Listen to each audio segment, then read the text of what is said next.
There will never be a point in your life where it's the right time to do a great thing.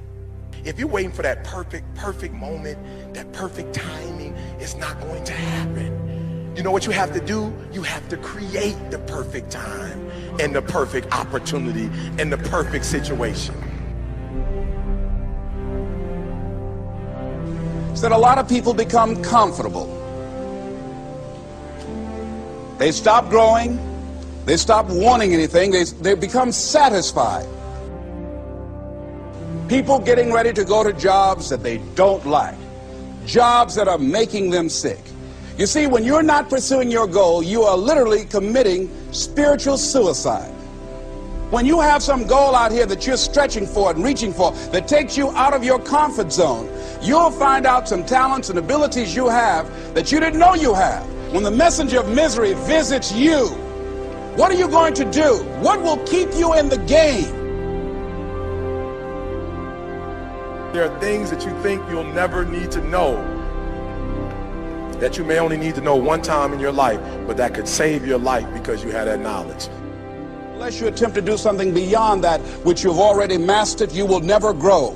What is it that you looked at some point in time and you decided that you couldn't do it, that you talked yourself out of it? You're waiting on your next door neighbor to make it happen for you. It may not happen. If you're waiting on your mother or your father, they may be so ancient in their thinking that they don't understand this opportunity that you have. And if you're waiting on them, it may never get done. You don't beg average people to be phenomenal. You don't beg good people to be phenomenal. You just are phenomenal, and you will attract phenomenal. What reason can you remember that you can call on, that you can reach on, that can make you get back up? Find that reason. If you're not where you are, if you're not where you want to be, if you don't have what you want to have, if you're not where you think you should be at this particular place, it has nothing to do with the system, but it has everything to do with the fact that you're not making the sacrifice. I want you to make that dream become a reality, because if you don't, you will be working for somebody else to make their dreams become a reality. Everybody is against you or don't believe in you no more. And let me tell you something, that's a lonely feeling. It's a lonely feeling, particularly people that you're doing it for. Most people take their greatness, take their ideas to the graveyard with them. Listen to me, if it was easy, everybody would do it. There are people right now who are working who don't want to work. There are people who hate their jobs, but they keep getting up to do it. The wealthiest place on the planet is the graveyard. Because in the graveyard we will find inventions that we never ever were exposed to. Ideas, dreams that never became reality. Hopes and aspirations that were never acted upon. Question is, what are you going to do with your time? What drives you? And greatness is a lot of small things done well. Day after day, workout after workout, obedience after obedience, day after day. When things don't work out for you, when things happen that you could not anticipate, what are the reasons that you can think of that can keep you strong? You will never ever be successful until you turn your pain into greatness, until you allow your pain to push you from where you are to push you to where you need to be. Stop running from your pain and embrace your pain. Your pain is going to be a part of your prize, a part of your product.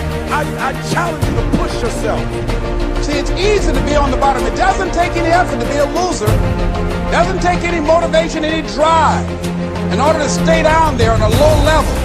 But it calls on everything in you. You have to harness your will to say, I'm going to challenge myself. I mean that what you did last week don't count.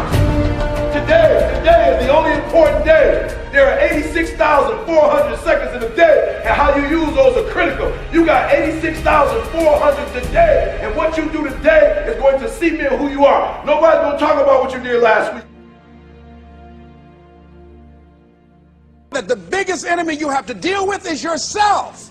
There's an old African proverb that says, if there's no enemy within, the enemy outside can do us no harm. You have this opportunity of a lifetime. It means absolutely nothing if you don't take advantage of it in the lifetime of this opportunity. I got a saying that when life knocks you down, try and land on your back, because if you can look up, you can get up.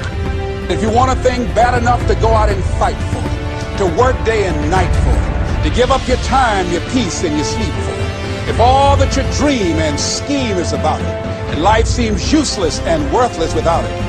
See, it's time now. If you want to make this your decade, you've got to start saying yes to your life. You've got to start saying yes to your dreams, yes to your unfolding future, yes to your potential, as opposed to saying no. When you die, die on E. Leave no dream left behind, guys. Leave no opportunity left behind. When you leave this earth, accomplish every single thing you can accomplish. Listen to me, you're going to be here one day, but you'll never get here if you give up, if you give in, if you quit. And finally, guys, you got to want to succeed as bad as you want to breathe.